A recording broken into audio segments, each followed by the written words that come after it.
herzlich willkommen zurück. Duisburg, Junge, seid ihr noch da, liebe Halle? Okay, so once again we've got the German guy doing the intro, so we're going to turn him down ever so slightly as we actually get into the action. So, hello, my name is Sona, and I am joined today by a scoundrel for the ESL Meisterschaft. We've already seen Iguana esports go 1-0 up over Euronics. They had a pretty dominant performance in that first game. Now, next up will be the second game of that series. It's Scoundrel. Well, who do you think this guy is on the stage? That's the big question. He's holding a bit of paper, he's got a crew badge on, wearing a pretty fancy waistcoat, got some good hair. What do you think? He's the burrito of doom. He's literally just the burrito of doom, Sona. I mean, I can't really put it in any other way. I don't know how I didn't recognize him. How did we not recognize the burrito of doom? What would you put in your burrito of doom? Oh, we're going to actually see some action again. So here's some replays of the last game. Look at this trade in the bottom lane. I mean, there is some trades going on, Sona. That was the early gank that we were talking about. Jin ultimate comes through, able to turn around in that gank onto the bot lane. This is what we expect to see from the mobility boots coming out from the Elise. Just early impact, early roams. This is the overextension, I would say. I think forcing them off Dragon is a fantastic situation. But yeah, I think this is just a little bit over-eager coming out from Iguana at this point in time. They didn't need to push any further. Nice keeper's verdict in that situation. Do actually end up picking up 1-for-1, but I mean, forcing them off the Dragon was the best part of that, really. Yeah, Genax getting sniped at the end here as well is not the best thing. It didn't really... Oh, he tried to dodge that, but just got caught. And in Enchanted Crystal here, this is where we started to see Iguanas really get back into the game. Kex with a good flank. Cuckoo jumps in, but even with the knock away with the keeper's verdict, Kex and Iguana were able to chase Cuckoo down. And this is where we started to see their teamfight prowess, that multiple layers of crowd control really began to pay dividends for them. Not gonna lie, Sona, I had no idea replays were coming, so I'm a little bit thrown, but... Yeah, so right, it's fine. We got this, man. We got this. This is the Baron. Very, very well done by Euronics. It was after an Infernal Drake take by Iguana. They just went beeline for that Baron, took it away, but it wasn't enough to close out the game for them, and Iguana came back and won it out. So I think what's most important to note about those sequence of replays is that it showed the progression where Iguana finally found their footing and were able to utilize that Ash Arrow to make those engages happen and stop the siege coming out from Euronics Gaming.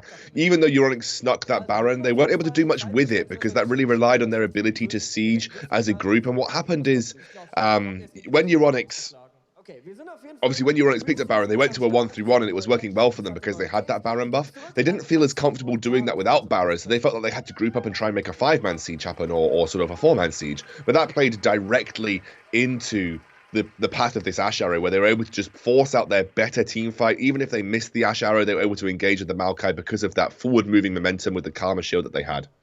So just so everyone knows, that is not us on stream. They look much more professional and organised than we do, so...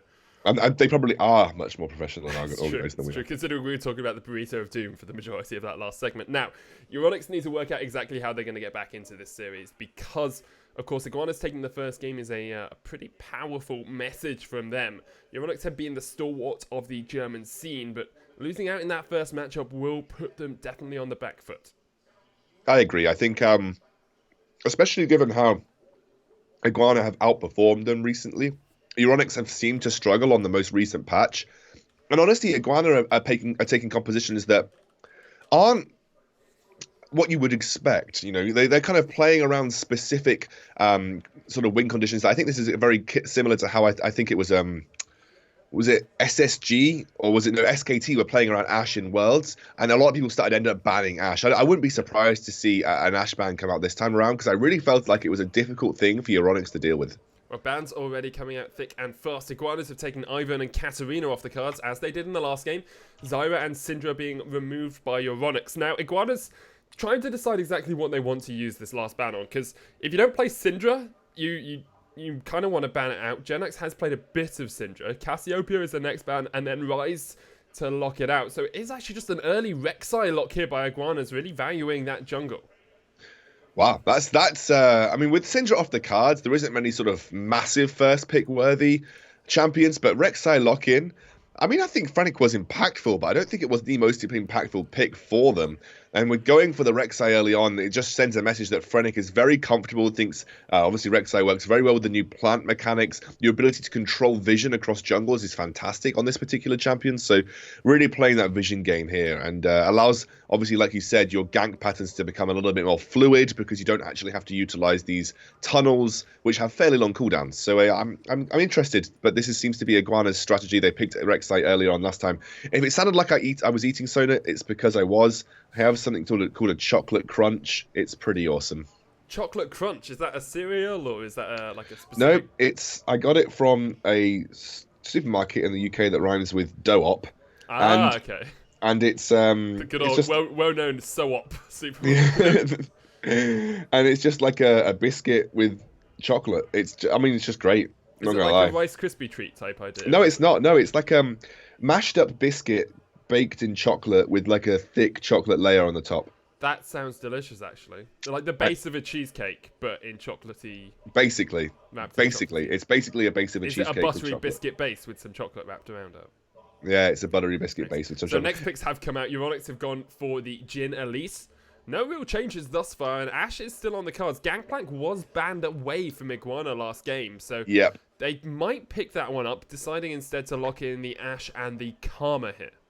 Yeah, so I much prefer the Ashe Karma lock-in because it was such a solid lane for Iguana, and Iguana have got their entire composition that they won with last game, and actually it looked like ESG were running down a similar kind of path. They're going to lock in the early Orianna just to give themselves more potential dive and also add to their ability to siege here. So that's really interesting, but the ESG are saying, well, actually, we're pretty confident that our composition previously was going to work, and we're going to go down the same path again. Now, Iguana, what follows up from here? What's a good lock-in for them? I wouldn't be surprised to see Maokai. I honestly wouldn't even be potentially surprised to see an entire reiteration of the composition previously.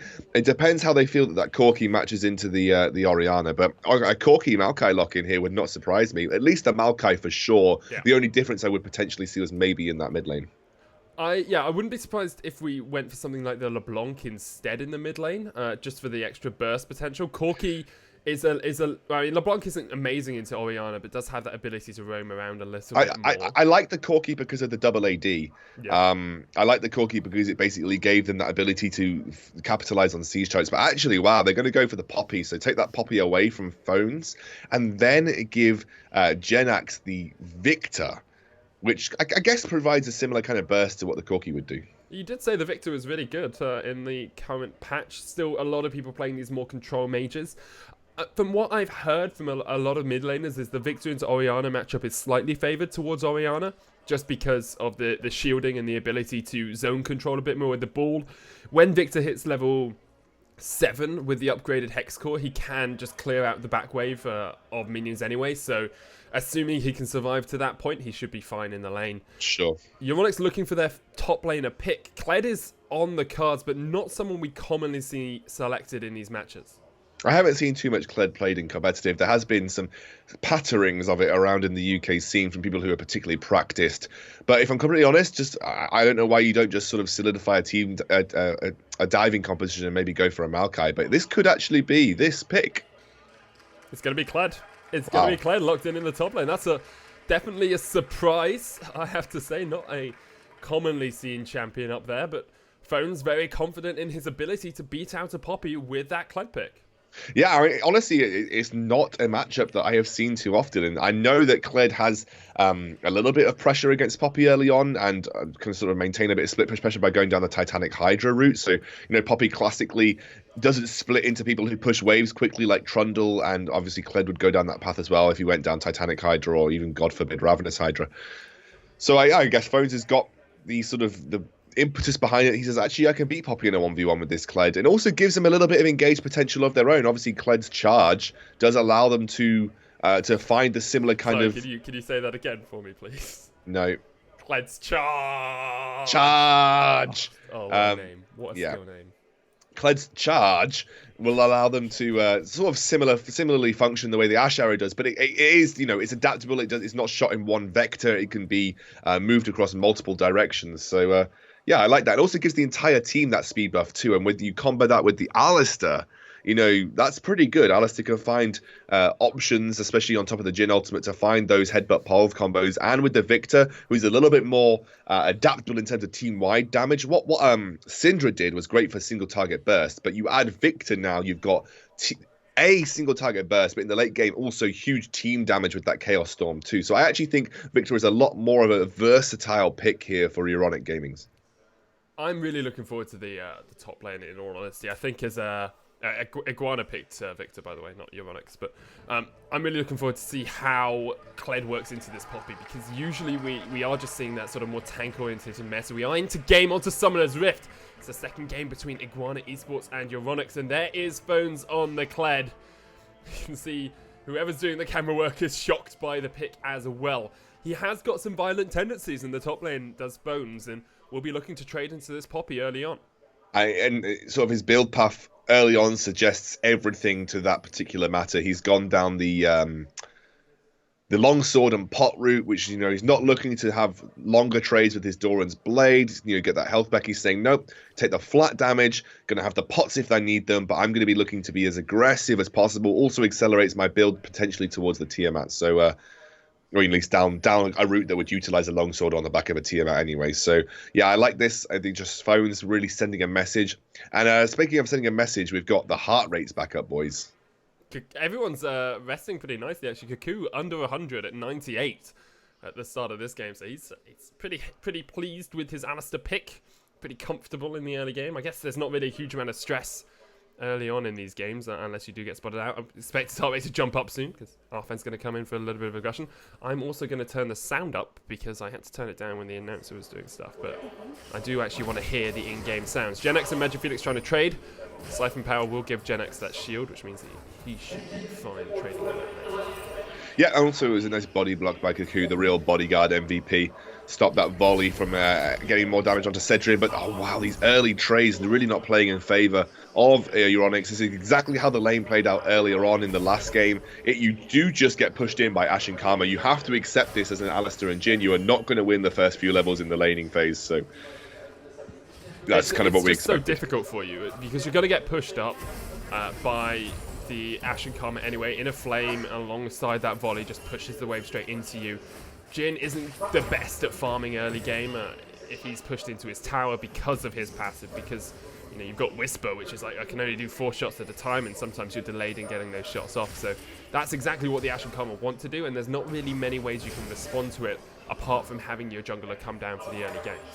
Yeah, or even that, you just let them push you in, and then essentially, like we said earlier, as soon as Jhin hits 6, then combo that with the Elise. You don't need to be too worried early on. You're not supposed to be winning this laning phase as an Alistair and a Jhin. You're really coming into the later stages of the game. Looks like we actually forced a flash out of Magi Felix early there. Frenic was just on the gank into the mid lane. We did miss that on camera, unfortunately, but we're not doing the camera work, so you can't blame us. Yeah, it's fine. We're not doing the camera work. You can't blame us. It's all in Germany.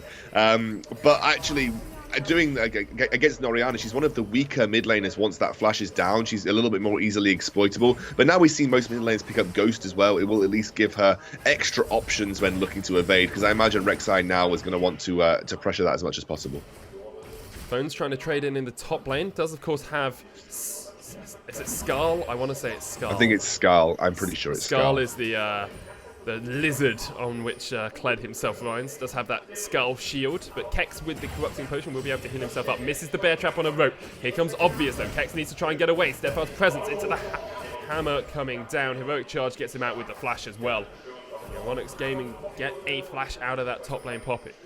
What a great flash. That was instantaneous. You know, a lot of situations you would have been tempted to panic there, but Kex charges into Elise, then knows that the Cocoon is coming straight after, is in a position to flash. Looks like we have a potential re-engage coming in from Euronics Gaming here. Often trying to get the lockdown down. Cedric takes a huge amount of hurt. We'll just back away underneath the turret. Once again, having to farm there. Triumph of Roar does come out. Of course, now moved over to Alistair's passive, with Trample being on his E, looking for those stuns when you get the stacks up. Makes Alistair a little bit of a different beast. We don't tend to see him getting that wind speakers anymore, because you're not looking for that extra healing in lane. You're not really there as a sustain bot anymore.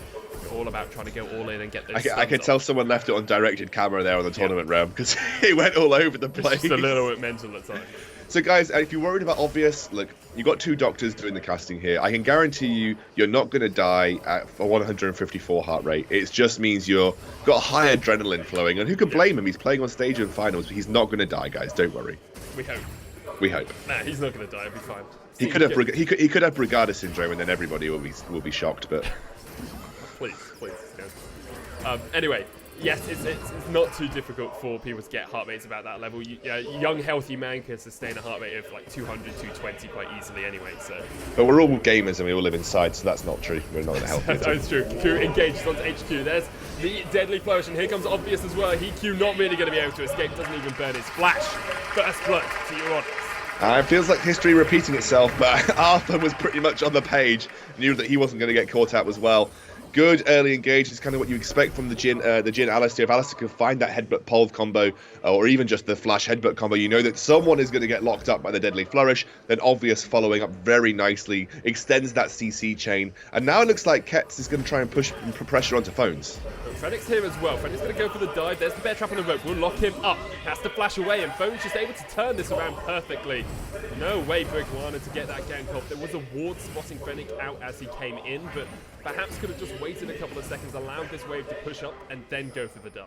So guys, I think they're doing the heart rate just to kind of show you what a player will go through in a final situation in terms of their sort of stress levels, how nervous they're feeling, because what this heart rate alludes to is it shows you when they're making these clutch plays, how it affects their physiology and the sort of how they're reacting as a person. As Sona said earlier, you get up towards heart rates of 200, you're going to be shaking. You're going to be slightly off balance with your mouse. You're going to be maybe losing some hand-eye coordination. And these are all important things. I mean, obviously, it doesn't really add much to the viewing experience apart from showing you what a player will go through. And that's interesting in itself, you know. It's interesting to know what a player of this caliber will sort of feel like on stage. And by having heart rate, you can see how nervous they potentially are. I know they were using it for the CSGO yesterday as well. I think they used it for the FIFA. CSGO, of course, you could argue perhaps slightly more impactful having those twitch sensitivities, because all it takes is you to twitch a little bit too far for you to miss that, you know, headshot that you need. And it is the same in League, you know. Here comes the charge. Steadfast Presence will block it out. Dodges the bear trap on the rope. Kex will get himself away. Dodged everything there. Very well played by the Poppy. Iguana Esports keeping their hopes alive in this game. Yeah, I mean, that was fantastic from Ketz. I'm really impressed with how he responded there. He's actually been fantastic in the top lane, especially on the Maokai previously. I was very impressed with how he played on that particular phase as well. And Iguana, you know, they've got a very solid top laner up there. And I've not seen too much of him because I haven't really cast much Iguana before this, but I've been impressed thus far. Let's see how this goes. Phone's going to knock him into the wall. Will be able to jump away, just jousts his way out of there. It's not a matchup I'm sure Kex will have played a huge amount as well. Phones, you expect him to know what's going on in most of the matchups if he's the one who's going to pick Kled, but perhaps Kex slightly inexperienced as the matchup goes. So guys, just in case you're asking about the heart rate monitors, your guess is as good as ours. we genuinely are just going off what we're seeing on screen because we are basically doing a clean feed broadcast. But as what we kind of alluded was, on the right is their current heart rate. On the left is their resting pulse taken before they came on stage. Or no, that's if you're on the blue side. If you're on the red side, on the left is your current heart rate. Oh yeah, on yeah. the right is your resting heart. It was it was on site. They had their heart rates taken. I know that much, and I think it was just before the game started. So those resting stats are probably slightly higher than their true resting heart rate. Yeah, yeah. So basically, the one with the little squiggly line is their resting in inverted commas heart rate, and the one with the heart is their current heart rate. So it's just showing the change between being in an esports match. What a great arrow! Magic Felix caught out. Here's Fennec as well, and Genex takes the kill. What a godly arrow by EQ, all the way from the bottom lane to the the cross-map snipe. It's now allowing a bit of a siege to come out for Genax and Frenic. And look at the Poppy as well. She's going toe-to-toe with Phones, just making sure there's no way he can respond, even if he did have teleport. Steadfast Presence was a huge amount, but look at the damage from Phones. He's going to get Skull down as well. Joust in, Kex not able to survive. Euronics kill in the top lane. You have to be aware of the amount of damage that minions will be doing. He really went for it. I think maybe expecting to sort of ward off a teleport maybe, or just thinking he could take the 1v1. And that's the real surprise that Kled brings to the table. It's very difficult to predict when he's going to get Skal back online. And when Skal comes back online, you get a huge health boost in terms of that shield that it provides. Brilliant play by Phones up there in the top lane after what I was just praising Ketsk. Yeah, it looked like Kex actually had the trade there, and then Phones was able to get a couple of those pistol shots off, was able to get his Skal bar back as quickly as possible. I can't remember what that bar is actually called. But I like the Skal bar. Courage, it's courage. I think you should call it Skal bar for the rest of the day. Skal bar. I just like the word Skal bar. It does sound pretty German as well. Quite Germanic, or Norse more than Germanic, I guess. Anyway, let's have a look across these lanes as Iguana, 1,000 gold behind, but they've been in this spot once before in the last game, and were able to close that one out pretty darn decisively. Heal queues building up towards the Runans. Expect to see Cedrion getting an Essence Reaver first as well. Mid lane's pretty even, although Genix has been able to upgrade that Hex core, so he has got himself towards a position where he can just clear out waves pretty easily with the Death Ray. So guys, we are at the mainstream. The mainstream is over on the German ESL channel because this is the German finals, the ESL Meisterschaft. So they are sort of a big league over there for Germany. We're just doing the English broadcast, so you guys get a little bit of an insight into what happens in the German leagues. You can see sort of high quality play between a lot of I think they're basically all German teams. I'm not sure if there's a 3 out of 5 rule that applies for the ESL Meisterschaft, but honestly, I've been thoroughly impressed casting this for the last few weeks, and hopefully, you get to continue to see this because Germany has got some really good talent in it, and they all play at a very, very high level compared to a lot of other scenes. So very impressed to see how they're playing. And ESG have got to step up this game because I think if I'm not sure if it's a best of 5 or a best of 3, but if it is a best of 3 and Iguana win, they'll be the ones going through to the final. They will face up against the winners of Mysterious Monkeys and Eyes on You, who play up in the second semi-final later on today. There's the bear trap on the rope once again onto Kex. He's using that steadfast presence pretty effectively to stop Phones getting in with the jousting, but I have to admit that Phones is doing a really strong job in that top lane. Looks like he might be building up towards Black Cleaver next as well.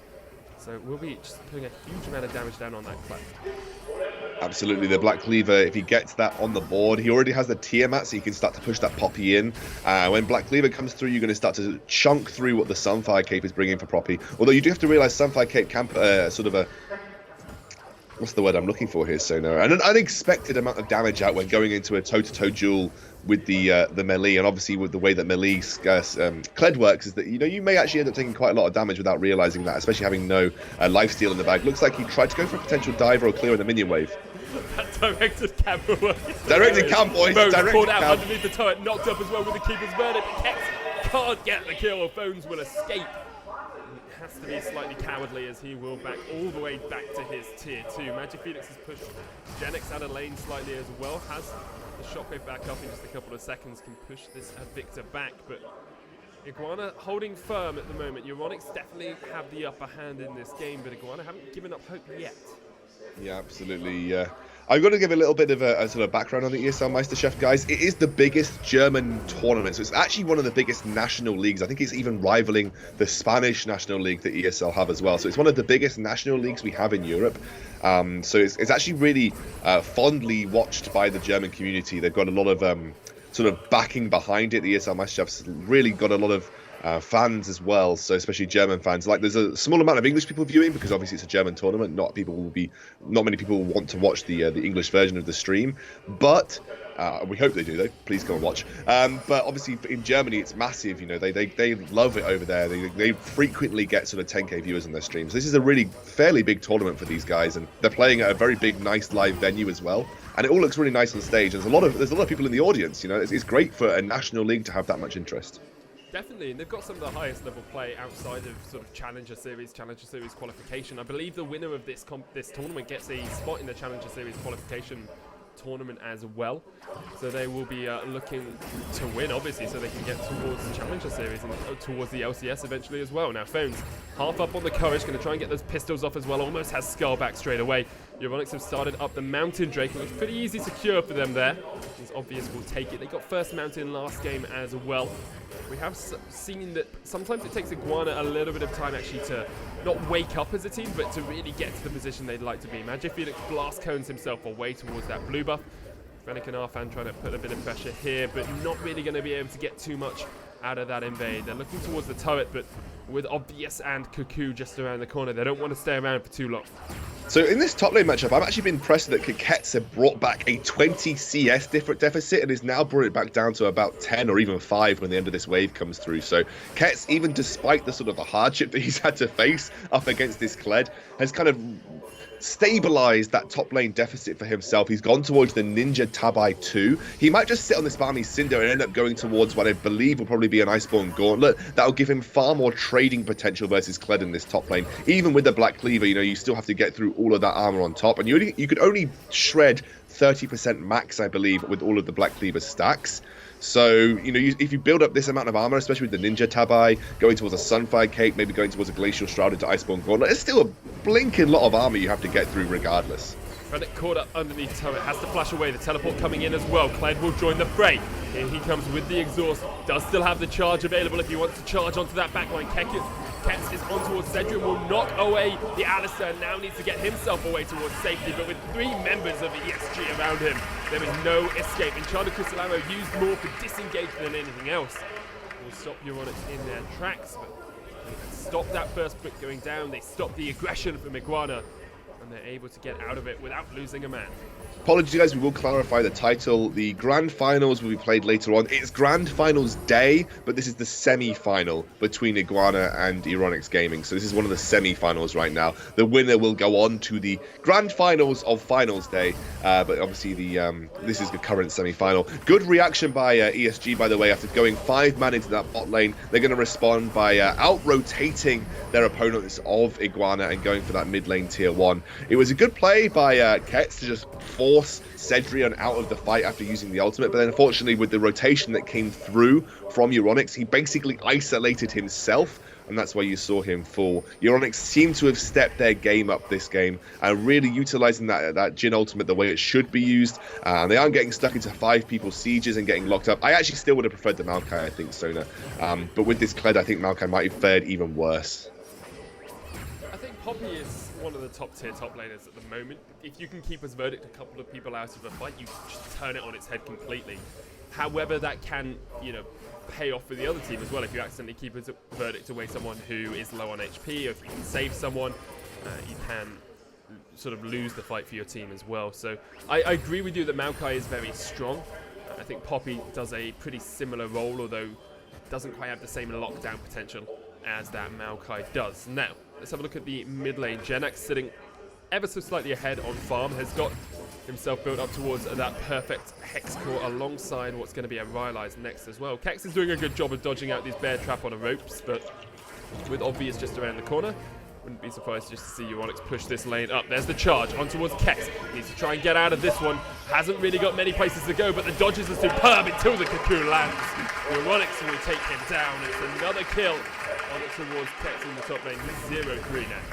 Yeah, that's really been the battering post here. We praised him very early on, the way he was, you know, dodging and diving away from all of the threats, but soon enough, one of those wrenches is going to hit, and Euronics Gaming were able to pick up a couple of kills. And obviously in that bot lane gank, he was isolated. That was a pretty easy pickup, but I've got to give credit to Phones here, especially with that Black Cleaver, combining very nicely with Obvious to continue to pressure Kets, who really isn't going to fare very well against the Tiamat pushing that wave in consistently. This is one of the things that Poppy always struggles with. If she gets locked into a split push scenario, then she ends up, you know, clearing waves pretty poorly. So you used to see Trundle picked into her, for instance. We saw Trundle picked into her a lot at Worlds. He would go down the Tiamat route, because one thing that Poppy struggles with is once you apply enough pressure by pushing waves with the Tiamat, then she actually struggles to keep up in general. She'll never be able to push as quickly as you. She gets locked into that lane. And as a Poppy, you don't want to be locked into split pushing 24/7. You'll have more of an impact in a teamfight scenario, which is what we saw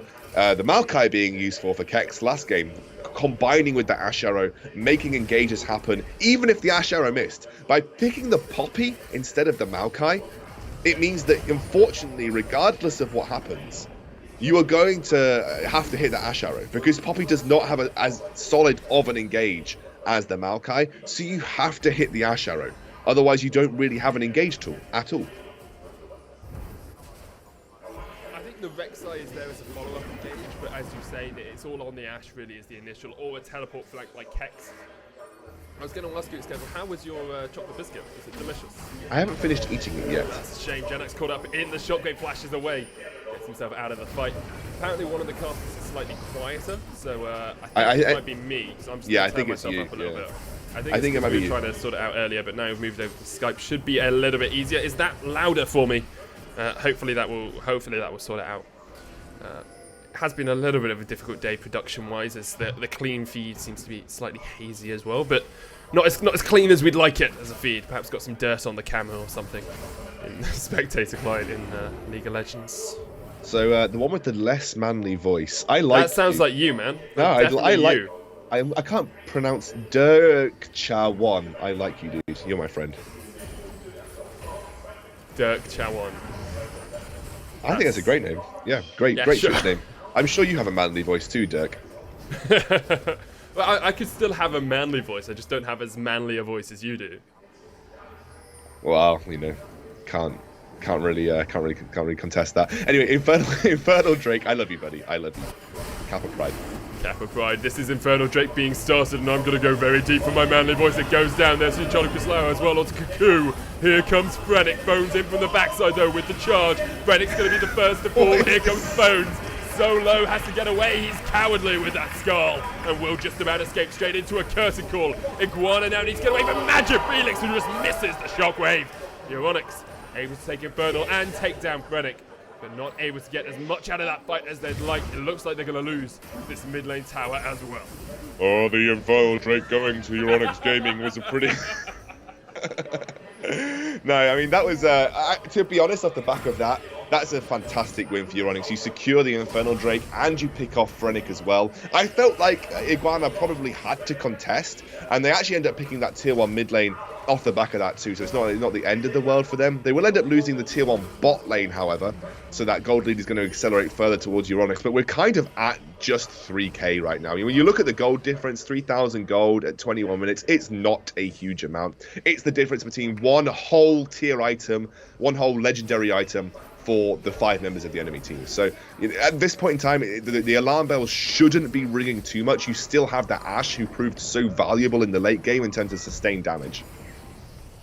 What I call the 10% rule. If you're within 10% at any point of the game, the gold is basically even, unless the enemy team is absolutely on point with utilizing their item spikes, because this is the difference between, say, probably 2 to 3 minutes between one team hitting that item spike and the other team hitting that same item spike. So sure, they shouldn't be too worried, unless the gold's funneled all on one specific carry. So if there was 3,000 gold and it was all sitting on the Jhin, then perhaps you'd be a little bit apprehensive about taking fights. But at the moment, it's spread across the whole team. You don't need to be too cautious when engaging. So once Redemption is finished for our fan, that's where I'm sort of looking to see team fights happen, because you have huge sustain coming through from Iguana. Like we talked about their composition last time, when you bring a Karma to the field, you add Poppy with her shields as well, you have the control of the gravity field from Genox. I mean, you have the ability to sustain team fights really heavily. By adding the Orianna to the mix, though, for Euronics, they actually have a little bit more of a team-wide impact. If they can get a little bit more utility off the back of their team fight situations, then actually I think you have a slightly better chance of winning in the later game than you did previously. My one worry for Iguana, however, is this Kled is going to sit there split pushing with Titanic Hydra and Black Cleaver all day, and Poppy just won't be able to answer her, at least until she hits her Iceborne Gauntlet, and even then she might start to struggle. And the way that we probably see Phones play this is just push her in, maybe look to make an impact with a charge in the side lane, or trying to make a team fight start with that particular ability, and then Poppy's stuck there either having to force the teleport and lose pressure on the minion wave, or then respond or not be able to respond, and you just see an engage happen in favor of Euronics. But like I said, the sustain that comes out from Iguana during a teamfight situation is just so strong. Those team-wide shields from Karma and the shields from Poppy, it makes their teamfight very, very good. What I'd really like to see, and I know this is sort of a a best case scenario for Kex is as soon as Phones charges up that charge and tries to get away, he just flash Keeper's Verdicts him to stop him being able to get into the fight. I know it's very difficult to do, but I'd love to see it. Or even flash Heroic Charge to stop Phones being able to get away with that Keeper's Verdict. So there is a possibility the Poppy stops the charge coming out. Phones once again jumps in. Kex doing a very good job of dodging out those bear trap on a ropes. He's been consistent in being able to dodge skill shots. It's just when there's, you know, an Elise there as well, he struggles perhaps slightly. Heroic charges Phones back into the wall. There's the bear trap, going to pull him back in. Phones trying to trade with the Titanic Hydra. Here comes the Keeper's Verdict as well into the Hammer Shock. Phones will have Skull back in just a couple more auto attacks. And Kex knows it, needs to get away. There's the Joust in, misses the bear trap. Still trading underneath the tower. Meanwhile, the rest of Euronics are up towards the top side looking for a turret of their own. The bottom lane fight just went out like a damp squid. Damp squid? Damp squid. It went out like all squids are damp. It went out like a damp squid. I'm pretty sure that's something from IT Crowd. Yeah, I think so. I meant otherwise, squib. I meant I don't think that's a popular turn of phrase, my friend. I love a damp squid, man. I love a damp squid, mate. Goes really well with my my fried potatoes. Damp squid. I mean, potatoes. that sounds like something like a Michelin star restaurant would potentially provide. You know, like one of those like really obscure titles for food, and it's just like, oh yes, you will have orange and chocolate, and basically you get 15 different types of orange with like orange jellies, orange parfait, orange puree, orange pinot and pinot grigio with an orange zest. And then 27 different types of chocolate. One dark, one light, one milk, one chocolatey. One chocolate that's been I'll have one chocolatey only one of those would be chocolatey. Please. And then one of them that's been passed through the soda. digestive system of 15 different types of cattle before it makes it onto your plate. You know, that's the sort of thing that they would offer. And I don't know what damp squid would be, but it would be the most complex squid you have ever had in your life. No, it wouldn't even be squid. Like squid raised on like a marshy sea territory, and then they bring it out. It's not even dried, straight into the pan, damp, and then they refresh it as they serve it on plate. You know, damp squid. And actually, they have like a little shower head that they place over your table that every now and again just turns on to make sure the squid is still damp. Just like releases this like balsamic vinaigrette dressing down from this shower head. That sounds like an amazing shower. I would not mind having a balsamic vinaigrette dressing shower head in my shower. What? It would be delicious. You can't just like absorb balsamic vinegar. Like imagine if you just like look up into the shower head, you accidentally open your eyes, like a flurry of pain of balsamic vinegar on your face. Like anyway. I wanted to raise a point that actually someone from the chat asked: do people still build cooldown boots on Karma? Well, if your build path is not going to max your cooldown, I'm going to have to interrupt you, Scoundrel, because the fight is going down around this Mountain Drake. Keeper's Verdict knocks out 2. Iguana's looking for the trades here. Bones is still pushing in. He's up towards the inhibitor now. Obvious is going to get pushed back. The inhibitor tower is about to fall. Rennick kept in the fight as well. Kex needs to get out of here because he's the only one really who can stop Bones pushing in. He gets caught up by Obvious and now is just in a world of hurt as Euronics close in on him. Bones still going for the inhibitor. This should be a free trade for Euronics as they take the first inhibitor of the game. So this is that split push we were talking about, Sona, that a major win condition for Euronics Gaming has been their ability to make a split push happen. Charge comes through here, Sona, but the flash over the wall. Straight into Fennec. There's the Enchanted Crystal Arrow landing as well. EQ trying to see if he can position aggressively here, but gets caught in the cocoon. Goes double shockwave as well. Fennec will take the first kill though, and we're going to see Arthur fall as well. Genix trying to do what he can, but Euronics will escape. They get the inhibitor, they get a couple of kills as well. They lost the Mountain Drake. But with the inhibitor down, they are in a superb position to push in and close out this game. Okay, we're going to refresh some of the points here. I was talking about Karma. If you don't get a lot of early cooldown reduction in your build, then maybe it's worth it to go for the cooldown reduction boots and swap out later. I think Arthur, what he's said here is he needs that cooldown reduction earlier because he's really wanted to... I mean, that's a kill. Oh. That's a kill. Sniped. So if you're not going to build the cooldown reduction in your kit early on, then by going down the cooldown reduction boots means you can get more shields off in maybe more impactful team fights at this point in the game. You know, that 10% is pretty good for Karma. You know, those shields basically are your entire function, or most of your function during a team fight, so the more quickly they come off cooldown, the better. I also want to pick up on the point of this Kled. You know, this is what we expected to see from Euronics Gaming. They have this big ability to push that Poppy in, forcing her to make the decision between sitting there and basically protecting that split push, or trying to have an impact in a team fight off the back of the Ash Arrow, and Kled just able to split push continuously versus her. I really like this build path. He's even going down towards an Executioner's Cooling, which is probably going to go towards, what is the other one that I never know? It's not Lord Dominic's Regard, the other one. Mortal Reminder. Anyway, yeah, here comes the Baron, started up by Euronics. This is Cristlao. They've knocked away Obvious. He needs to get back into the fray quickly because Fennec could have stolen that, wasn't able to smite it down. Iguana's looking for the fight as Euronics try and get out of the pit, trying to get as many of those Baron buffs alive. There's the Curtain Call as well, and they take out 2 members. Euronics with a great fight in the pit after it looked like they were going to lose the Baron. Euronics Gaming, fantastic fight there. Able to rebut Iguana, and the thing is, they're not playing into this full-on siege. They got to a point where they actually had a lead that they were owed to Snowball early on. So even if an engage happened under a turret situation, Orianna has added utility to stop the engage coming out from Iguana as easily. She's also more impactful across a team-wide basis than the Syndra was previously, and they aren't able to capitalize on the Ash Arrow as readily, because no one is in a position to fight. And again, if you miss the Ash Arrow, you don't have that security of a Maokai engage. You have to rely on the Poppy. Not sure I'm on board with that Poppy pick this time round for Ketz, and you can see in his scoreline he has struggled throughout the game. Has been focused down, of course. The Kled counter pick was saved for last here by Euronics. Also, Obvious has been in that top side a huge amount of the time. Euronics have just looked a stronger team this game. They've had better ganks. They've had the ability to catch out members. They had some very strong shot calling as well when they decided not to sort of to semi-contest the Mountain Drake but allow phones to push in that top lane inhibitor, which has meant that since that 24th minute or so, Iguana have always been on the back foot trying to defend their towers while still being able to try and take fights where they can.